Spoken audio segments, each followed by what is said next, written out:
Ladies and gentlemen, boys and girls, children of all ages, welcome back to Irons United for our match preview of the Brighton game. A poor run of form has seen Brighton slip into the relegation battle, and they are just 2 points above the drop zone, following just one win in their last 9 Premier League matches, and they step up to the Olympic Stadium against the team they like to beat or have caused us a little bit bother, which is West Ham, who have unfortunately only won one game under David Moyes' second reign at West Ham in charge. I'm Anton. Thanks for tuning in. Make sure you get your comments in. Let us know all your thoughts on tonight's preview. I am joined by Matt. How are you, my friend? Are you okay? Yeah, not bad. Interesting time. Yeah. Window's coming to a close. Absolutely. It certainly is. Well, do you know what? We are here to talk about the preview, of course, with Brighton. But tonight there's been some news kicking about that West Ham have apparently submitted a bid to bring in Jarrod Bowen from Hull City. Of course, we're going to be doing our live transfer show tomorrow night, 7 o'clock, all the way through to 11:15. We're seeing comments coming in already regarding Bowen, but the rumour is that there's potentially a loan offer. I mean, I think the rumours are sitting out saying that West Ham are trying to make an offer to put the full money out on the table. Whether or not this is all true, we don't know, but we know the board, and it looks like they're looking to do loan-to-buy options to keep their options open. But he has got a very good record at Hull in the Championship. So far, he's contributed 11 goals with 3 assists this season in the Championship for them. He's got 3 Man of the Match awards with an average of about 7.5 out of 10 every game he plays. Close control player. He likes to dribble with a dribble success rate of 70%. And I think he contributed the highest goal scorer last season with 15 goals in all competitions for Hull. Just very briefly before going to Brighton, Matt, what's your thoughts on this potential link?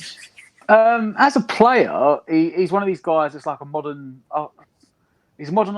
You can call him attacker because he can play... I think he started out as a winger, but in the last 2 seasons, he's gone playing centre forward. So he's one of these guys that can sort of play anywhere across the front three. He's very talented, very skillful.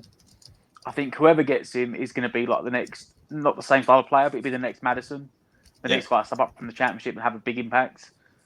I was reading up on it a minute ago. I think there's about 4 or 5 teams in for him. So where he ends up, I think he's going to get to choose. I think we're in for him. There's rumours about Newcastle. Well, I think Crystal Palace had a fee agreed with him. But I think he's supposedly, I mean, in this world of rumours, that he is interested in a move to West Ham. It's the agent. Yeah. Wow, what's the guy's name? Is it Sutcliffe or something?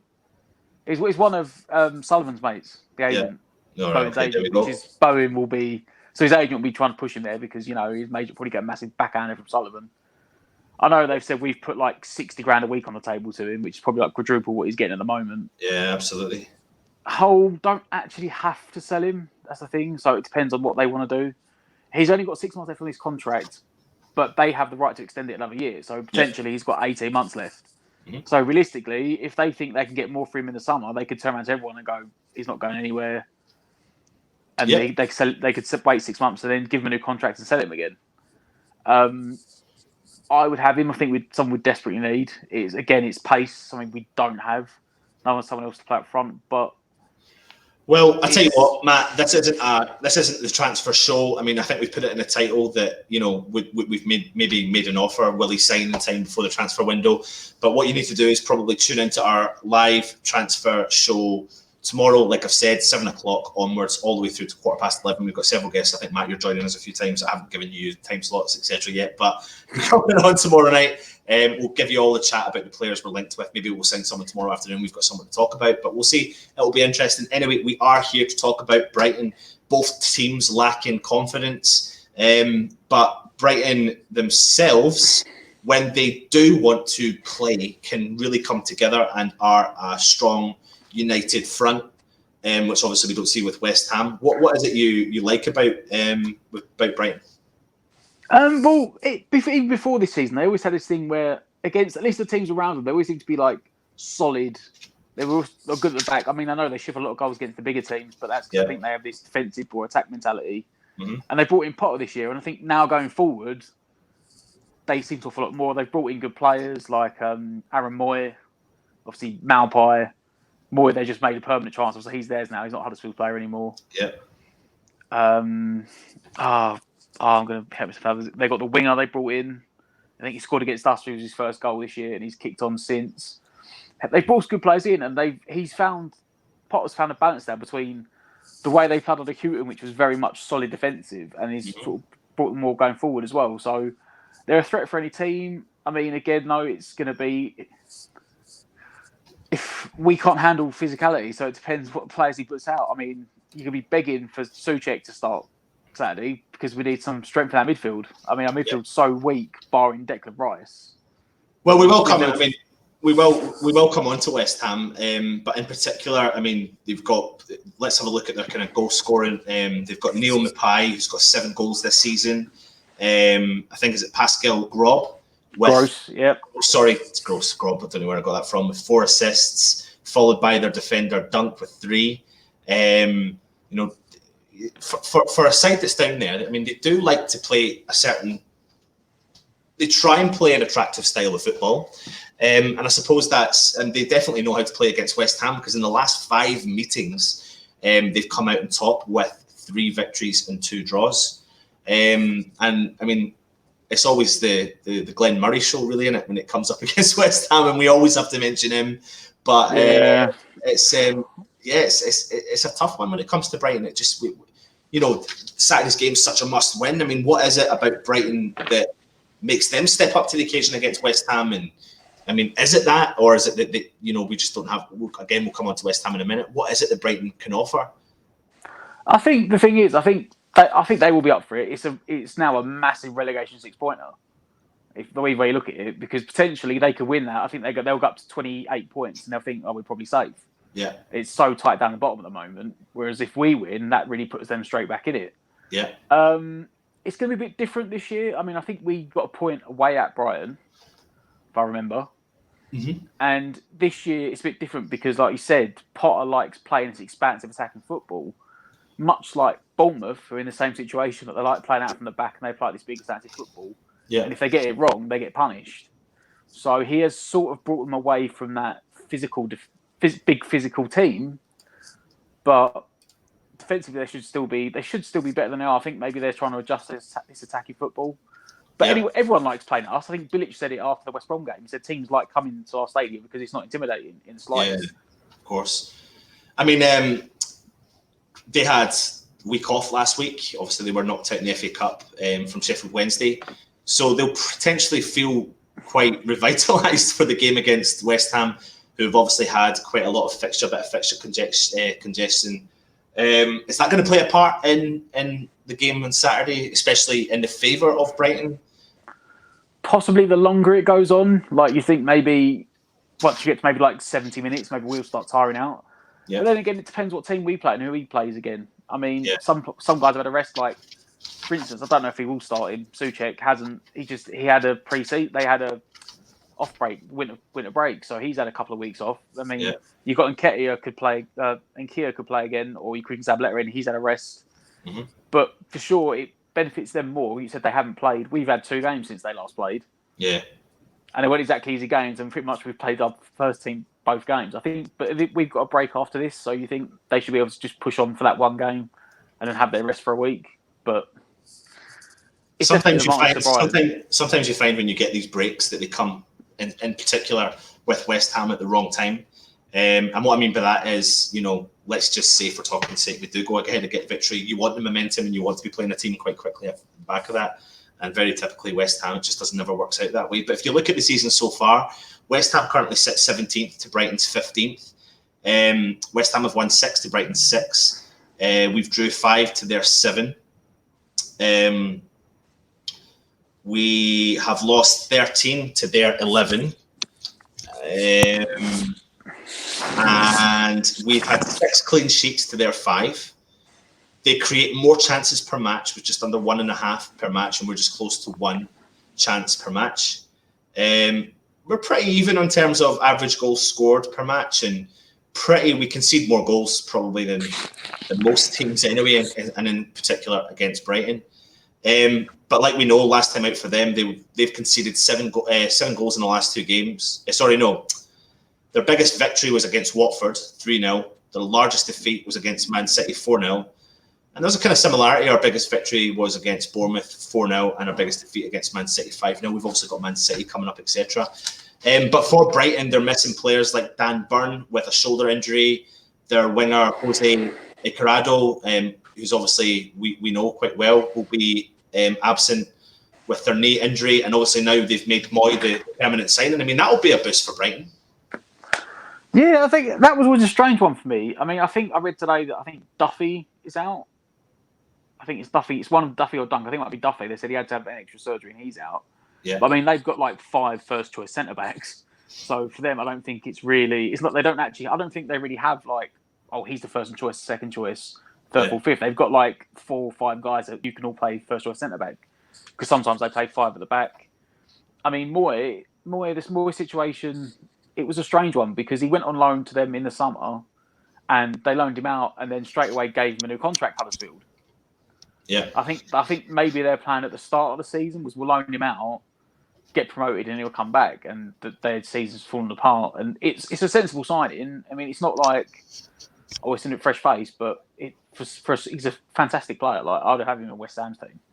Yeah, I think I remember Luke talking about him a few seasons ago, and when we done a transfer show, we were talking about players you would like to see, and I think Moy went under the radar at every side he's played for, in particular at Huddersfield, because he was an engine. He was the engine for them in the midfield, wasn't he? And he is going to be that engine. And obviously, it's a sign where Brighton don't want to let him go back on loan, and he could definitely handle that level. And I think it's not an attractive name in terms of West Ham fans have been so used to trying being linked to big players from big clubs. Look where that's got us. And I wonder if maybe 2 years ago we could have made a signing like Moy. Would that have made such a difference in the middle of our park? You never know. An engine, energy, gets stuck in for a tackle, can find a pass. He's got a good range as well on him. But yeah, what else? What else do we know about Brighton? I said, really, it's going to be Malpai up front. And yeah. Again, that is something we could have had. This is the worst thing. It happens every year. We get linked with someone, we don't buy them, and then they score. I mean, I suppose you could argue, would he have done as well in our team as he has in Brighton's? But it was only like 15 million. It wasn't a lot of money. Yeah. I say not a lot of money. 15 million to an average person is a load of money, but in Premier League football terms, for a centre forward that's scoring goals, 15 million is not a lot of money. Absolutely. But we just didn't want to go in for him. Yeah. They got a guy, Aaron Connolly. I think he's like an Irish international. Well, I was actually just going to bring him up there because I think Pascal Gross, he didn't really impress against Bournemouth last time out.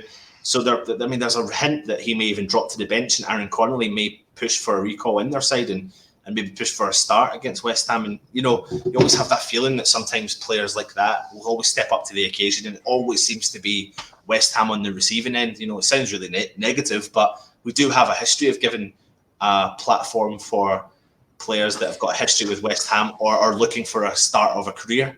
So come on, upset West Ham, and we'll provide you with that opportunity. But like I said, there's a few injuries there, and it's a big, massive 6-pointer. How important is Saturday, not just to West Ham, but to Brighton? I think it's bigger for us than it is for them. They don't, as long as they don't have to lose, that's all they need. Yeah. Like for them, a point for them would be great because that still keeps them going. Yeah. The only thing they don't want to do on Saturday is lose because that brings them back in. I said a win. I know it sounds stupid because we were on 22 points, that put them on 28. But the way the season's going at the moment, at one point, you only took back to Christmas time and you could say, the bottom half of the table, we're in the relegation battle. And now, I think above Brighton is like Newcastle. There's like Newcastle, Arsenal, Burnley. There's a few of them, and they're on 30 points. And you think at that point, you're like, they're probably safe. Yeah.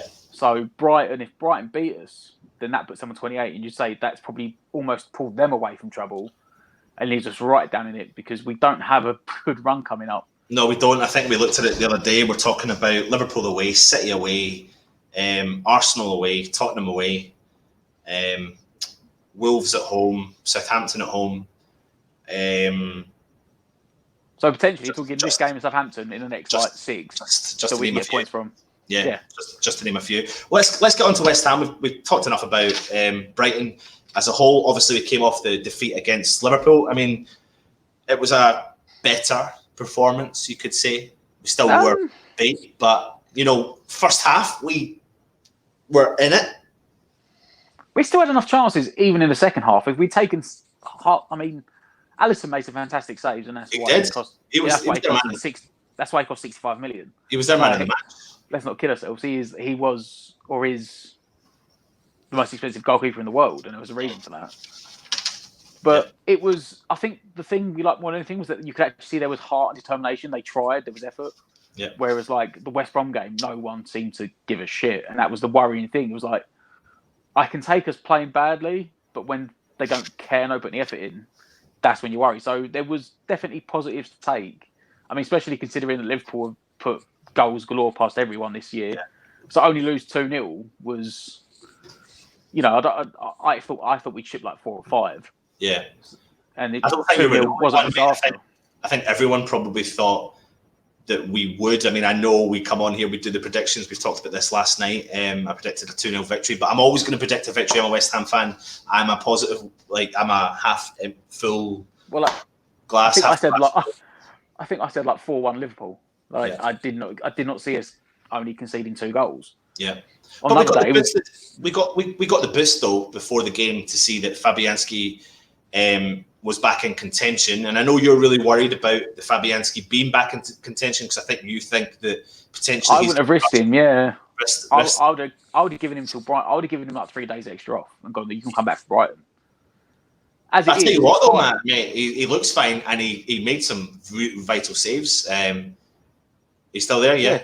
Sorry, as it was fine. But it was the same thing. It was like the same things when we brought Randolph in. Put him in for the Bournemouth game. Not the Bournemouth game. What game? Was it the Bournemouth game he played? Yep. And we won, and you're like, well, if he plays the game, it's fine. But if he doesn't play, there was no point buying him. Yep. Same way, like last night, it was like, if Fabianski played the whole 90 minutes, then he got the 90 minutes and he's fine. But I was just worried that the way, what our record is with injuries, and I was like risking people bringing them back too soon. I was thinking, oh, great, he's going to pull him back. He'll last half hour, pull up again. Because we realistically can't afford. Don't get me wrong. I think Randolph is better than what we had. Like, no offense to Martin. Yeah. So I don't worry as much now because he's not as good as Fabianski, but he is a competent Premier League goalkeeper. So it's not as worrying. But at the same time, I was like, why would you risk him against Liverpool if he could risk it? Because as I said, at the moment, our season right now, I know there's still X amount of games left. He's going to hinge on this game Saturday. Yeah. I know you said we've got this in the 2-week gap. We don't want it, but the mental difference between winning that game, going in the break, having won or lost is massive. And if we come out today and they went, oh yeah, sorry, Fabianski's pulled his groin again or whatever, and he's not going to play, you're like, oh shit. Yep. What doesn't read well is that David Moyes has won just 1 league game since his return to West Ham, and players like Felipe Anderson out injured, Yarmolenko, and our injury record just continues. We've actually failed to win any of our last 5 matches in all competitions. It's just game after game just now, which we're kind of really struggling with. But we did get some positive news. We were a bit worried about our right back position, and we gave the debut to Ngakia. I mean, he gave a good credit for himself, and in my opinion, was up there as the top 3 players for West Ham yesterday. Oh yeah, he was fantastic. And it's a no-brainer now that he sits in that role.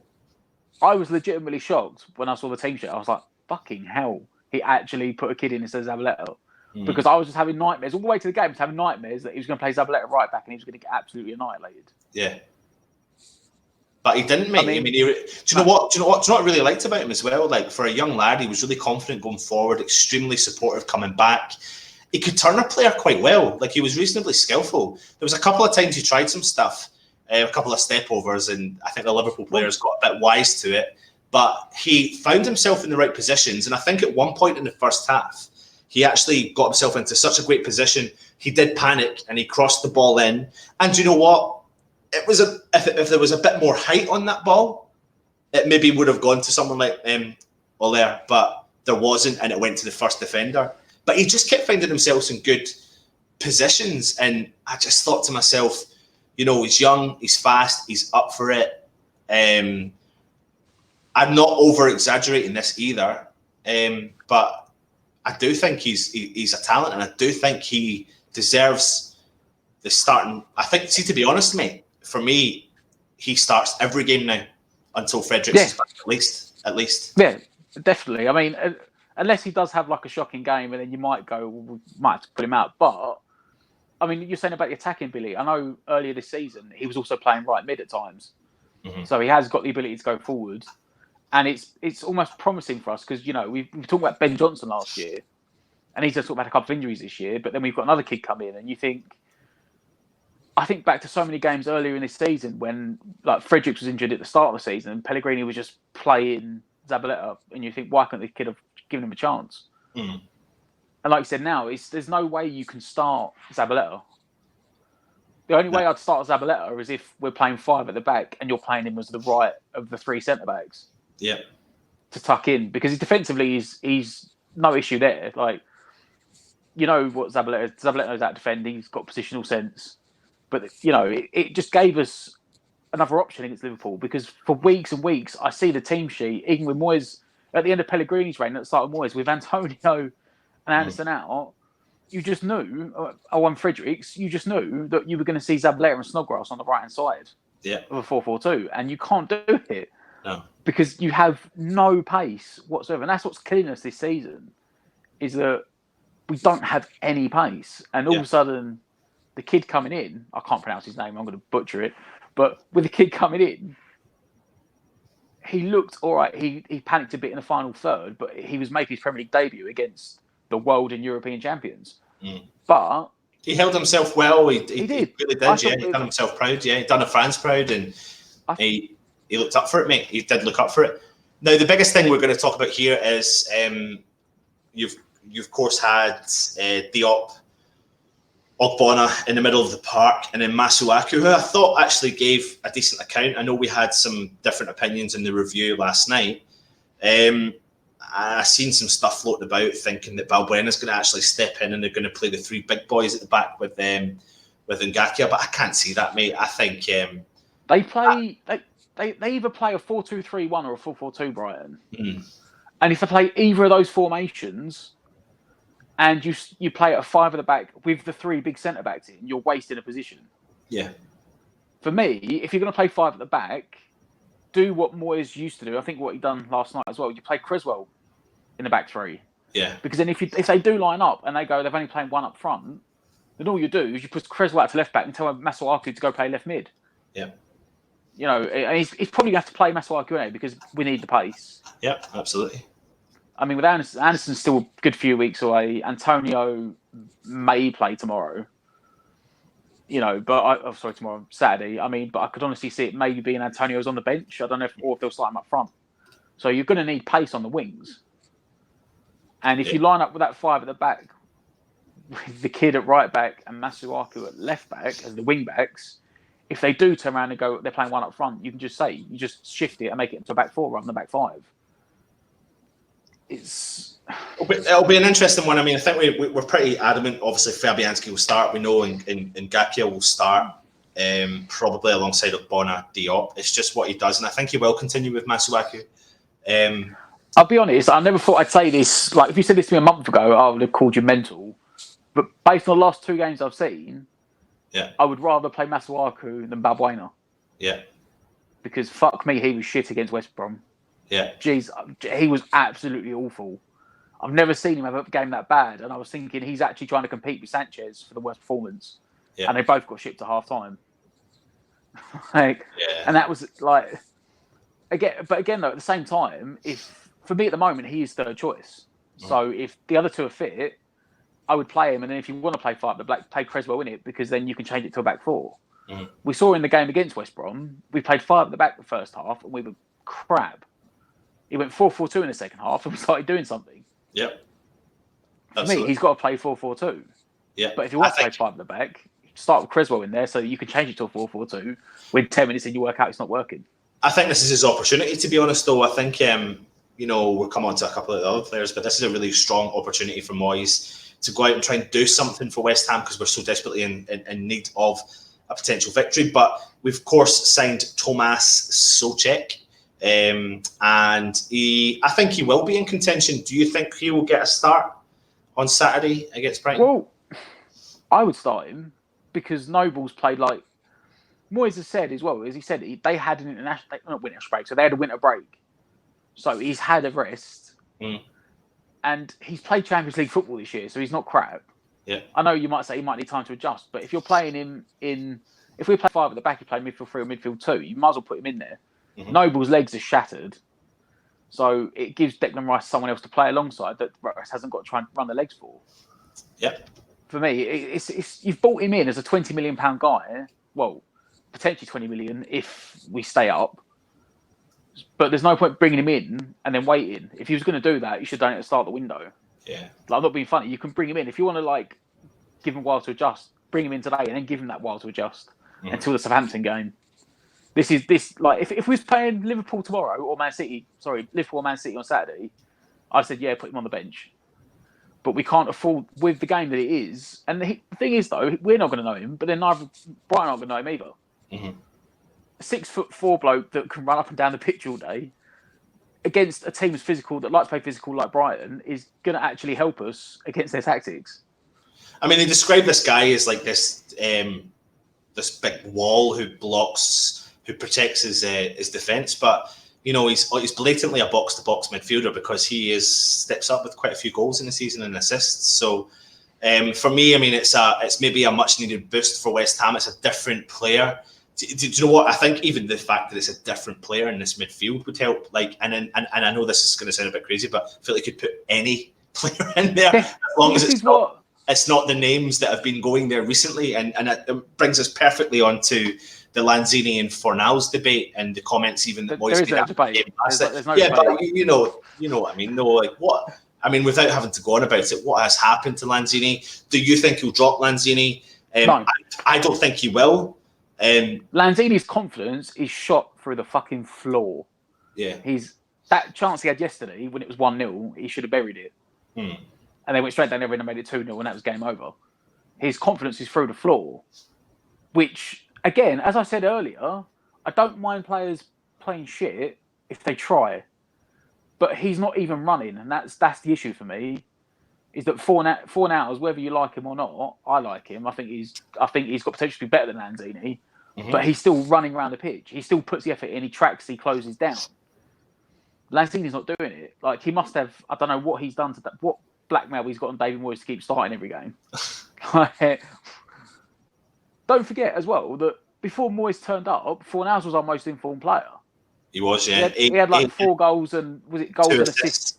Yeah, in 8 4 games. Goals, 2 assists. No, yeah, 4. Or was it 4 assists, 2 goals? It was one of the in 8 games, yeah. In 8 games, and then he was dropped. Moyes turned up and went, "No, I'm playing." And his confidence has dropped a shot because when he came on yesterday, he did look weak. He didn't look confident on the ball, but that's because we saw that player at the start of the season, and we start to see that player build up and get that confidence building in, and that's been the biggest concern throughout West Ham the last 3 years, to be honest.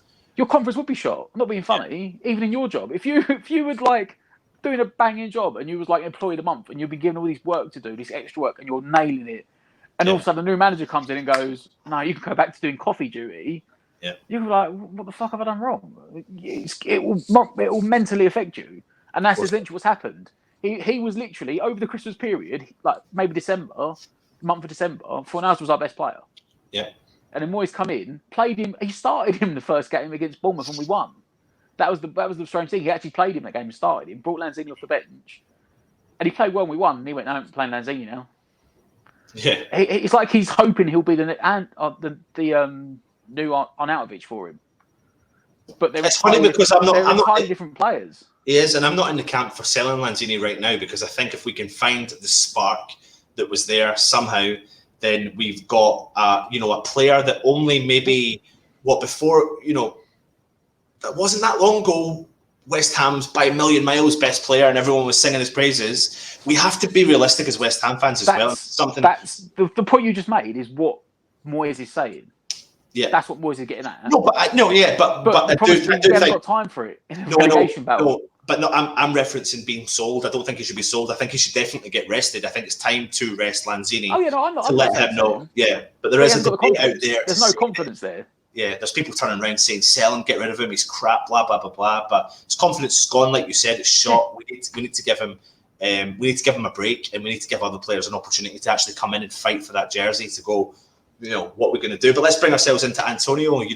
Looks like he's going to face a late fitness test. I know it looked like he was potentially struggling with his hamstring, and I'm not reading too much into not being included in the squad against Liverpool too much. Anyway. Yeah, I don't think he was going to get played. I think, me and you had a little jokey debate last night about the West Ham media team who put a statement up about the 5 reasons you want to come and see West Ham. And do you know what the funny thing is, Matt? The only one statement I agreed with them doing, because I thought it was reasonably clever, was to say that it alluded to the fact that maybe Antonio was playing and Liverpool would probably set up, because we all know that Antonio causes Liverpool problems, and he does, mate. He causes a lot of team problems, but in particular, he's got a good record against Liverpool. But if Antonio is fit, do you start him? Yes. All right, you haven't got a choice. Yep. Because when we're playing 2 up front, Haller looks a different player when he's got Antonio alongside him. Yeah. Because Haller doesn't want to run the channels. He wants to be in the width of the box, getting onto crosses. And you put Antonio alongside him, and Antonio, 1, will run the channels, and 2, he'll do the one thing that defenders don't like doing, which makes them turn around and run towards their own goal. We haven't got anyone else in the team at the moment that can do that. No. Because we haven't got the pace. Anderson can do it. And the kid that plays right back, if you put him further forward as a right mid, he could do it. Mm-hmm. But it's just actual, natural, raw pace. We don't have it. Yeah. And if you don't play Antonio, you're knackered. The only pace we had the other day was Masuaku and the kid, right back. They were the only 2 because they were the only players with pace in the team. Yeah. They were the only outlets. And if you don't, whether they play 3 at the back or 2 at the back, Brighton, because they've mixed the match between the 2 all season, they will be entirely comfortable with Haller and Lanzini. They won't be bothered at all. Yeah. Because everything will be in front of them. They'll both play in front of them. Because we're slow. We're slow in the uptake. Yeah, absolutely. But this is where hopefully a player like Souček, who can potentially break up the play and run at. He looks like he's just like we said. We've been craving this box-to-box midfielder for such a long time, and 3 years, 4 years. My biggest concern, though, Matt, is the fact that. It's funny because a lot of people are saying, is he ready for the Premier League? But the funny thing is, I wonder if West Ham are ready for him in terms of, are the players going to react quick enough to his forward thinking, Champions League experience, Czech player of the year. You don't become a Czech player of the year by being an average footballer. They produce quality footballers. We're getting he's a captain as well, isn't he? Yeah, we're getting loads of people in the comments, from Slavia.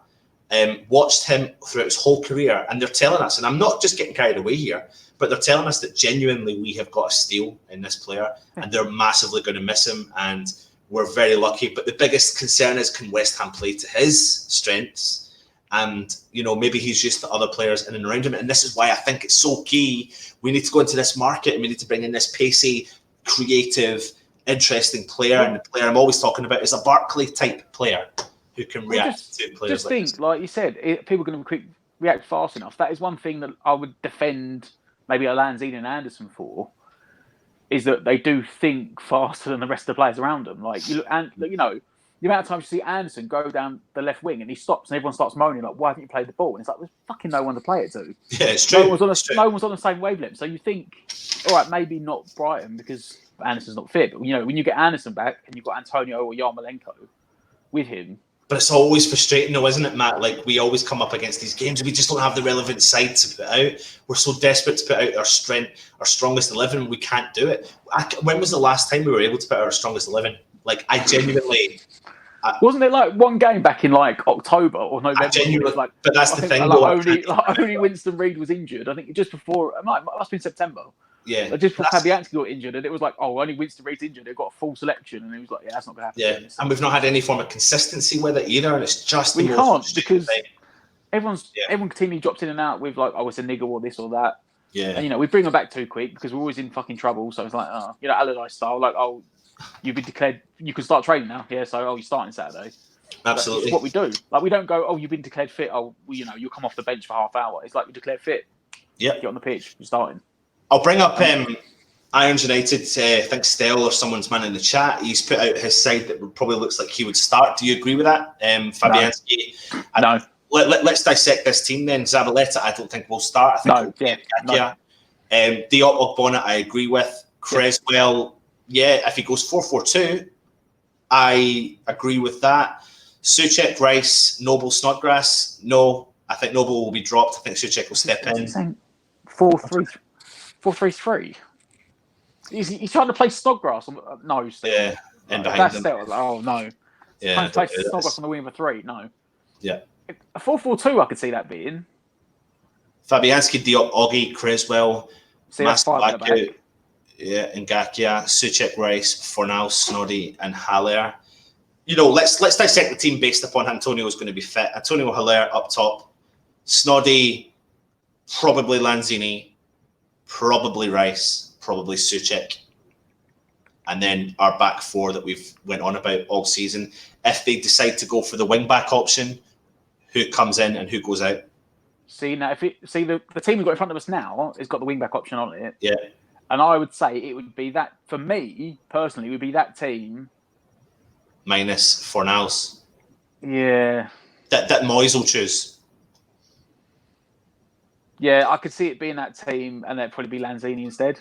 Yeah. For me, it would be that team, and I'm an R in between Snodgrass and Fornals, because either one of them will be the third midfielder, and you'd have someone else up front. Yeah.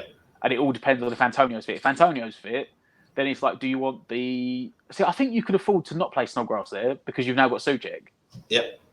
And he's a grafter. I saw a comment. It's really harsh. I saw a comment on Twitter earlier. Have you seen just the front facial of him when he signed his contract? His nose is like over here, and he's got a massive gash across it. And someone was like, "Yeah, look, this guy doesn't mind getting his head stuck in. He's a hard grafter. He's got a broken nose. He's a Thomas Repka." Yeah, and you're like, if he is that sort of player, and he's, I said, he's going to get stuck in. He's going to put tackles in. He's going to get fans on the side. Yeah, but that's what Snodgrass does. Yeah. But he hasn't got the legs. So if you've got a guy in that can do that and has got the legs, and like you said, he predominantly plays the whole midfielder, box to box, but he's good going forward. Absolutely. And if he's got Rice sitting behind him, that does give him the opportunity to roam and go up box to box, basically doing what Noble did for years, but he hasn't got the legs to do anymore. Absolutely. Listen, make sure you subscribe to the channel. Make sure you get your comments in when the video is finished, uploaded. Get the comments in actually on the video. Make sure you hit the thumbs up and you are subscribing to the channel. It's really key. We're coming to the tail end of the show. What we're going to do is do the predictions. So before we do ours, make sure you get your predictions in over in the comments below. Let us know your thoughts on what the score, your prediction will be for Saturday at the London Stadium versus Brighton. And then what we'll do at the end is quickly have a look at all the comments in the group, as many as we can, not everyone, because we could be here all night doing that. And before we go, make sure you attend or if you're interested, we actually have a presence at the Official Supporters Club, which is at the Last Drop Bar, which is just below the Orbit, the funny shaped thing in the sky, just the front entrance of the Olympic Stadium. It's the Official Supporters Club. It's an absolutely fantastic location to go and meet loads of different types of West Ham fans from all different backgrounds. They're extremely friendly. There's great drinks, soft drinks, alcoholic drinks, food, music, which we now provide for the Supporters Club. And get yourself down there, and I'll be down for the game on Saturday, so I'm looking forward to coming down again. Yeah, I'll be there as well Saturday. Fingers crossed we can get a victory. Fingers crossed we can get a victory. So let's go on to predictions. Matt, what are you saying? 3-0. 3-0. To West Ham, hopefully. Yeah. I'll go 3-0. I like it, mate. Positive. Good. Any predictions on scores? Scores. Is that too much? You know what? I'll say Souček will get one. Yeah. On his debut. Head up. Do you know what? It's a good question. We might get that for tomorrow's night live show. When was the last player to score on his debut for West Ham? Maybe can't think off the top of my head, but I don't think it's as long ago. But probably I'll take the 3-0 right now, but I'll go 3-1 to West Ham. And hopefully we can walk away with 3 points. Make sure you get your comments in and let us know your predictions. So let's just have a quick look at all the comments, Matt, before we go. Snazzy, Azzy, lads, apparently we've put a loan bid in for Bowen. Couldn't move it up yet. Seen that, we've talked about it. So fingers crossed we can maybe just get something done. Make sure you tune in tomorrow for our live transfer show. Neil from Down Under, regular on the show, 6:47 a.m. on a Friday morning. Mate, you are so dedicated. It's quality. And in actual fact, Neil, it would be quality if you could come on the show. So get in touch. We'll try and do that. Let's have a look here. What we've got. Bowen would be a great signing from what I've heard about him. I'd like to sign Fraser as well. I'd rather try and get him now rather than a free in the summer. He has pace we need. Yeah, talking about Fraser from Bournemouth. Bournemouth, yeah. Yeah. What's your thoughts on him? If we could get him, I'd have him. Don't forget, I mean, he was linked with, was it last summer? He was linked with Arsenal. Mm-hmm. Again, he's only got 6 months left. So, but then again, the worrying thing for me is that he's only got 6 months left, which means that Gold and Sullivan are going to go. Why are we spend money now? We could get him for nothing in the summer. Absolutely. Double G, West Ham should go for Miguel Almiron. I'm not going to lie to you, I don't know a huge amount about him, but I actually think that was a fake rumour that was put around the internet to try and grab attention, and I'm not into the fake rumours. I'm saying no, and I'm not saying no to disrespect him because I actually rate him as a player, but we have too many number 10s already. Like, we don't need another number 10. We don't need another Lanzini, another Anderson. But I think we can put that one to bed, though, Max. I think we found out that was a hoax and it was just a point. They paid a lot of money for him anyway. They paid, I think, north for 20 million for him. So there could be no chance of that happening. Absolutely. People already coming in with their predictions, but there's Snazzy Azzy saying can't see us beating them. And he says that our big pitch suits them as well. And a lot of negative comments, West Ham will lose. Moore WHU, my biggest concern is the lack of attacking threat. We never look like scoring. GG saying Hilaire is a complete flop. I'd rather recall Hugo and play him rather than Hilaire. I think that's harsh in my opinion. That is quite harsh on him. The thing is, I said this before, is that whenever you play him, whenever we play a 4-4-2, you play him up front and you put crosses in the box, he doesn't always score, but he gets a shot away. Like, he'll get something on target. Yeah. Playing him as a lone man, unless you're playing him as a lone man in a front three where he's going to get runners off him, it's hard for him. Like, he needs runners. That is his job is to hold the ball up for someone else. And when we play in 10, like last night, you got 9 men behind the ball and him up front on his own. He's not going to. But to say he's a flop, I think he scored 5 goals, 6 goals he scored? Yeah. 6 goals, I think he scored. And he scored 1 less than Malpai. No one's calling Malpai a flop. I mean, admittedly, it cost a lot less. Yeah, but he comes from the Championship, not from a Europa League team in Germany. So, long dark tunnel. It's a must-win. Couldn't agree with you anymore. Definitely. We have about 5 must-wins and need 17 points. Absolutely. So we need to win them all and draw at least 2 toughies. Jones saying it's a must-win. Get a result against. Saying that they're not in the best form. To be fair, Man City. Yeah, absolutely. We are improving, Jones says. We had a depleted team and did well last night. I do agree with you. I thought we done well, to be fair. Yeah. What's this here? The old ground was like having another player, but this place is not a stadium for a relegation battle.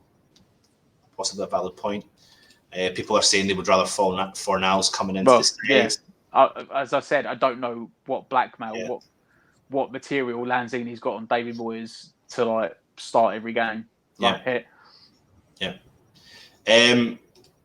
Snazzy Bowen's agent has apparently said he's unhappy with a loan deal, and that's fairly obvious, really. And I think it is. I think it's a no-brainer that. I think the only way that they take a loan deal is if it's like, obviously the problem is that Gold and Sullivan don't want to spend money in case we get relegated.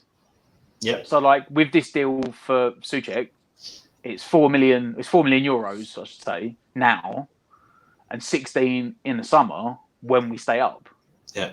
So I can imagine that's the deal they're trying to put on the table. Yeah. Is that it's X amount and then X amount when we stay up. Whereas Hold up want that, and his agent won't want that. His agent will want, this is the contract, and even if it's a loan and then they have to buy in the summer, that's what they want. Yeah. Because the thing is, doesn't benefit Hull either. There's other teams that are trying to buy him. So why would they go to us? Well, I mean, I believe what I read was that the deal we put in place was like 12 million rising to 17 million, whereas Palace put in 10 rising to 15. Yeah. So it's 2 million more, but at the same time, if they're offering 10 million over a package now, it's not a loan with. Yeah. Yeah, if it's a loan, there's no chance. It's not going to happen. West Ham, we've put in there, will Souček start on Saturday? Everyone's coming back saying absolutely. They all think he He's got to go straight in. We need the legs. Yeah, absolutely. There's so many comments, guys. It's tough to actually put them all up, to be honest. So I'll try and get down to the tail end. Long Dark Tunnel is 4141. No, can't play that. No. Someone's saying, that's Dan saying 3-1 West Ham win, 3-0 to West Ham. It looks like Neil from Down Under is saying 2-0 to West Ham. We definitely need to win. My dad's back in. We need to win. Can't stand just off being relegation places. My spelling is bad. Yes, it is, Dad. You need to sort that out. It's funny how Moyes sees Lanzini as our best player. I think on his day, he can be, but right now... It's like he hasn't watched us for 2 years, realistically. Yeah. Since he had, no offense, since he had that injury on international duty, it has sort of it's like really given a stop to his career. Like a stop-start sort of thing. And it's like Moyes hasn't watched us before he came in. Yeah. Like, because anyone that doesn't watch West Ham, we just go, who's your best player? Oh, it's Felipe Anderson. Yeah. Absolutely. I couldn't agree. Yeah, agree with you more. Listen, if you hadn't watched him, that's what you'd say. Like, we've been online for 50 minutes, Matt, and we were going to try and keep this preview as short as we possibly can. It's physically impossible. Guys, I've tried my best. I just can't seem to do it. I'm trying my best to get you short videos, but there's too much to talk about right now. And but get your comments in. Let us know your thoughts. Matt's predicted a 3-0 victory to West Ham. I predicted a 3-1 victory to West Ham. So subscribe to the channel. Hit the thumbs up. All that stuff. Comments in below. Matt, anything last you want to say before we go? Let's just hope for a win. Get behind the boys. They're going to need the extra motivation Saturday. Yeah. Can't be sitting there can't be a soulless bowl Saturday. We need to get behind them and make some noise. Yeah. Absolutely. Listen, get behind the lads. Let's make this atmosphere. We'll try our best, the best we can. But the soulless bowl sometimes takes over, which is unfortunate. Anyway, he's been Matt. Where's my finger? There it is there. I've been Anton. We've been Irons United. Come on, you Irons. Yes. Yes.